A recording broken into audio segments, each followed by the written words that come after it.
Balita, binisita ni Don Lanuza ang OFW na nabigyan ng pardon sa Saudi Arabia. Si Vice President Jejomar Binay sa kanyang opisina.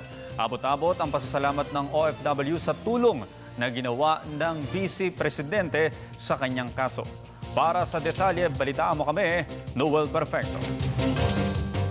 Matapos ang matagumpay na negosasyon ng pamahalaan sa kaharian ng Saudi Arabia para mapabalik sa bansa si Rodelio Dondon Lanuza, sinabi ni Vice President Jejomar Binay, Presidential Advisor on OFW Concerns, na lalo pang nabibigyan ng pag-asa ng mahiwagang pangyayari ang iba pang nakapiit na mga overseas Filipino workers na makalaya muli at makabalik sa Pilipinas sa tulong rin ng pamahalaang Benigno Aquino III.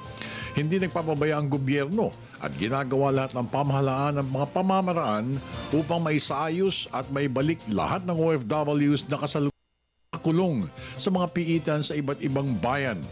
Ito ang pagtiyak ng pangalawang Pangulong Jejomar Binay na mag-courtesy call si Dondon Lanuza kasama ang kanyang mga magulang sa tanggapan nito sa Coconut Palace.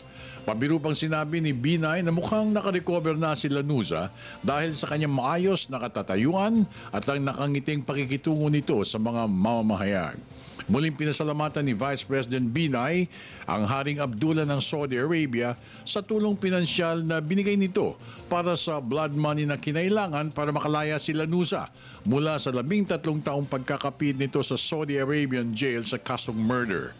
Ang Haring Abdullah ay nagbigay ng milyon-milyong pisong halaga ng Saudi Riyal para sa blood money requirements ni Lanuza. Hinikayat rin ni Binay si Lanuza na sumulat ng kanyang karanasan upang maipamulat sa mga kababayang Pilipino sa kultura ng ibang bansa, lalo na pagdating sa anumang maaaring sapitin ng isang dayuhan sa ibang bayan. Para sa Telebisyon ng Bayan, ako naman si Noel Perfecto.